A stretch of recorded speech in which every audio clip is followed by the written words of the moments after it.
In the kit this month, you have 12 squares and 3 rectangles, and these are for making the 4 patch in a square, which is the pattern on the right side of the page you got last month. So we'll be making 3 of those. And then you also have a blue rectangle and a white rectangle, and these are to make the churn block. So it'll be 4 blocks altogether.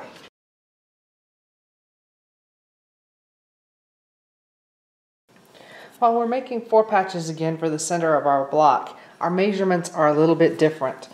We are going to cut all of our smaller squares down to 2 5/8 inch square. So the first thing I'm going to do is clean up 2 sides. And I am cutting mine 4 at a time. You don't have to do that. You can do it 1 at a time if you want. But when I'm cutting in stacks, I don't really want to pick up the stack and move it. It's better to move the mat or walk around. So now I need to line up my 5/8 inch mark with my 2 edges that I just clean cut. 5/8 inch mark is the mark between the 1/2 inch and the 3/4 inch, as long as you're using a ruler that just has 1/8 inch marks.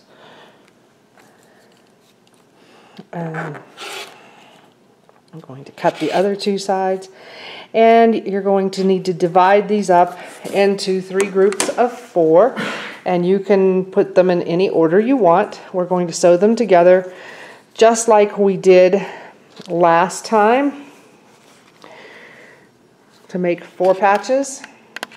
So we're going to sew them together in pairs and then sew the pairs together to make the 4 patch. Once I've sewn them together into pairs, I'm going to press my seams in opposite directions. So on this one, I'll be pressing toward the pink here, and I'll be pressing toward the pink there. I've stitched my pairs together, so there's 2 of them, and then I stitched across. Remember, the seams go opposite directions so they nest. And then once I have stitched it, I am going to pop that center seam. So remember, if I twist one way, nothing happens. If I twist the other, then a couple stitches pop there in the center. And then I can press my seams so that they're doing kind of a pinwheel thing, and I get a little 4 patch in the center. So here's one that I have already pressed. Our next step is to cut 2 squares from our purple, pink, and green rectangle, and as you can see, I have them stacked up. The pattern says to cut 2 4 1/4 inch wide squares. They're going to be oversized anyway, and you have enough fabric. I'm just going to cut mine at 4 1/2. You are welcome to cut them at 4 1/4 if you want. So the first thing I'm doing is straightening 2 edges. Remember, I have mine stacked. If that makes you uncomfortable, then don't do it. And then I'm going to walk around 4 1/2 times 2, or if you're doing 4 1/4, 4 1/4 times 2 would be 8 1/2. 4 1/2 times 2 is 9. So I'm lining my 4 1/2 inch mark along the long edge and my 9 inch mark along the short edge down here. I'm going to cut and cut.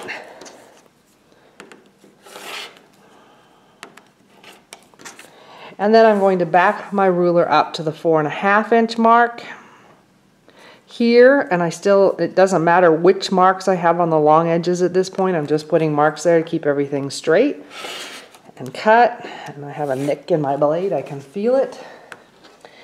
And then we are going to cut these squares in half once on the diagonal. So I'm just putting my ruler on each point if you want to. I have my 45-degree line here. I can put it on one of my straight edges. It's not absolutely critical because these are oversized. So there's those. And I'm going to do the same thing to my other stack.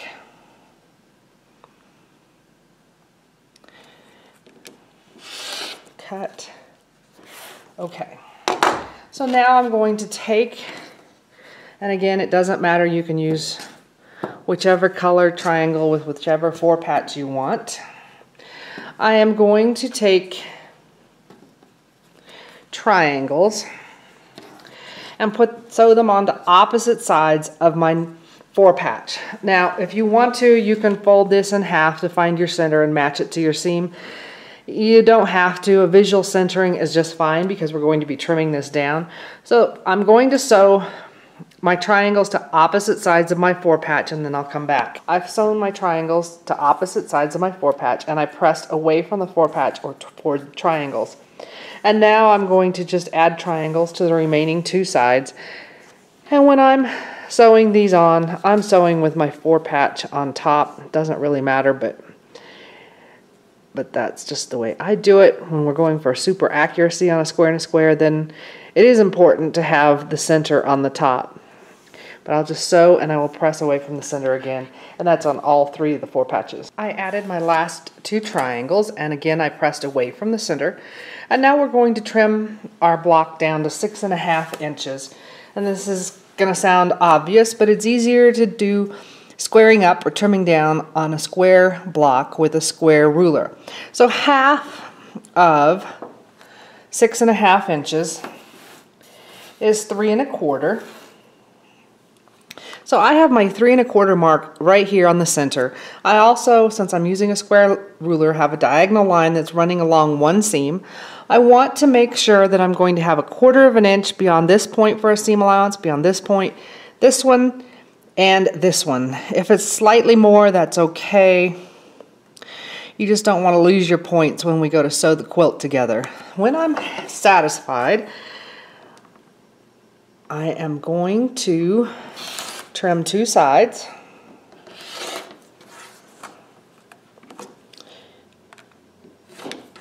And then I can either turn it around or I can walk around. It's always better to turn than to, it's always better to move the mat or to walk around than it is to move the block, but I don't always do what I say. So now I'm going to line up my 6.5 inch mark with my 2 edges that I already cut. Again, I'm checking for my 1/4 of an inch, but now I'm kind of committed, so.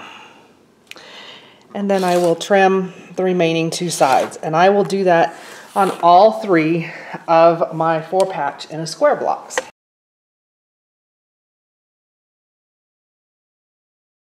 From the blue for the churn block, I need to cut 1 2 5/8 inch square and 4 2 by 3.5 inch rectangles. So I'm going to go ahead and cut this, clean cut 2 edges. I'm going to just cut it to 3.5 inches to start.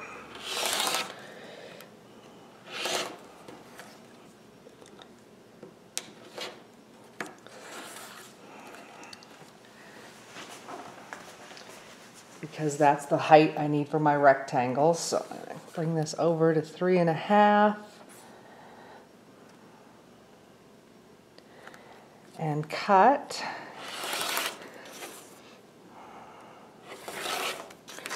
Now I need 4 2-inch wide rectangles by the 3.5, so 2 times 4 is 8. So I'm going to just slide my ruler back to the 8-inch mark. I am just lining up any line with the long edge and cut. And this piece is going to be the piece that we're getting our 2 5/8 inch square out of. I'm going to slide back to the 6-inch mark and cut, and to the 4-inch, and I'm always keeping lines along the edges to keep everything straight, and 2-inch,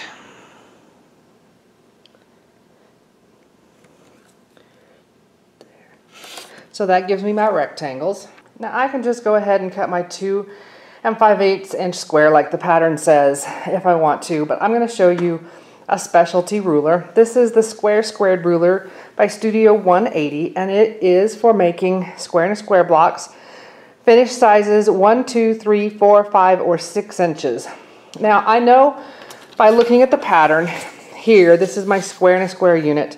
When I trim it down, it's going to be 3.5 inches, which means it's a 3-inch finished square in a square unit. Now, this ruler has lines for cutting out the centers for square and a square blocks.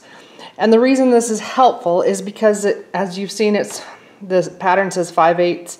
A lot of times it's a 1/16 inch measurement to get an accurate center for a square and a square. So these guides have all been calculated for that finished size square and a square.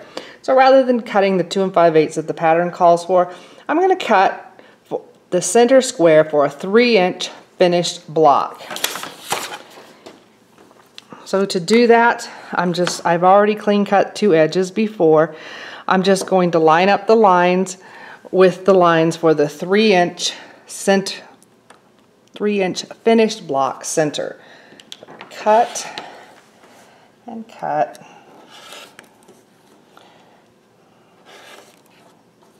So there's my center. For my white fabric for the churn block, I need to cut 4 2-inch squares and 2 2 3/4 inch squares, and those 2 3/4 inch squares are cut in half once on the diagonal. And I just wanted to point out on the squared ruler, if you were just making blocks and didn't have the pattern that told you, I'm going to come over here and it says this for a 3-inch finished, I need to cut 2 3/4 inch squares, which is exactly what the pattern says, and then it shows that they're going to be cut in half once on the diagonal. The pattern has a diagram for how to get all of these squares out of the white fabric. There's a row of 2-inch squares, and then there's the 2 3/4 inch squares below that. So if I add 2 inches to 2 3/4, I have 4 3/4. So I'm just going to cut a rectangle that's 4 3/4 wide. So I'm clean cutting 2 edges. That's how I always start. And I'm going to walk around, and I'm going to move my ruler back to 4 3/4.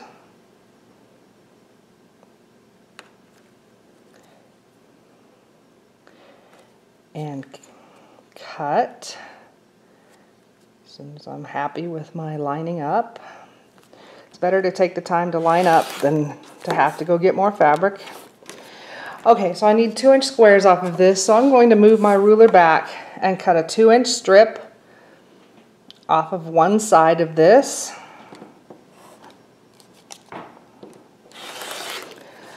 Now 2 times 4 is 8. So I'm going to line my 8-inch mark up on my straight short edge and cut. And I'm lining up lines along my long cut edges as well. That piece is scrap. I'm going to back up to the 6-inch mark and cut. And the 4-inch mark and cut. And finally the 2-inch mark, and that gives me my 4 2-inch squares. And then I need 2 2 3/4 inch squares out of this piece, and I pulled the fabric on one end, so I'm going to straighten the end again. And it's already cut to width, so 2 3/4 times 2 is 5.5 inches.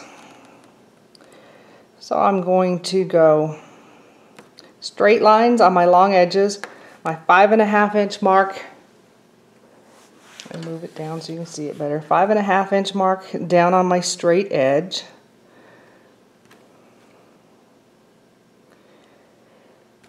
And cut.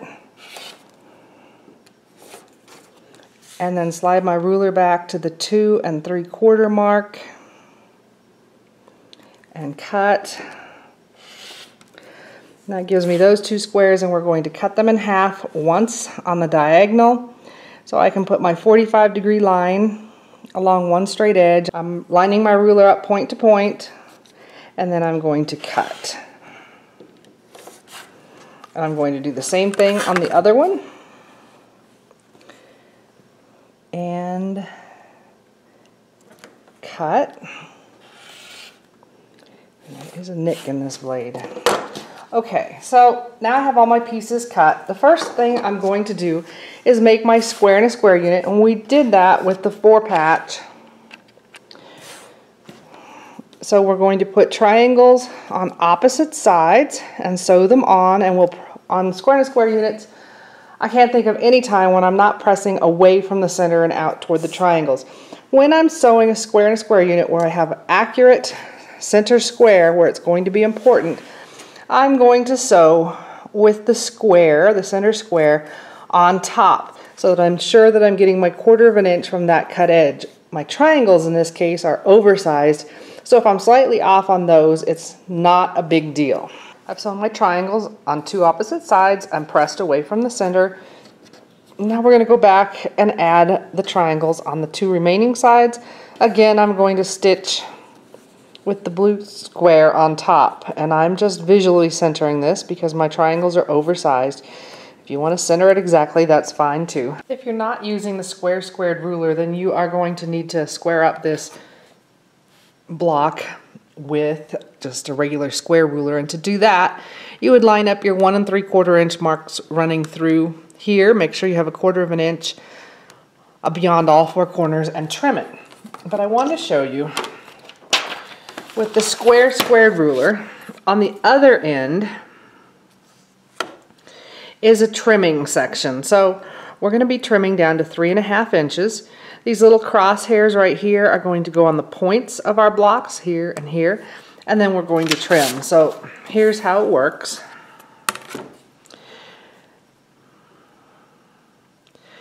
If you've stitched accurately, they're going to be right on the corners, and mine are pretty good. Perfect.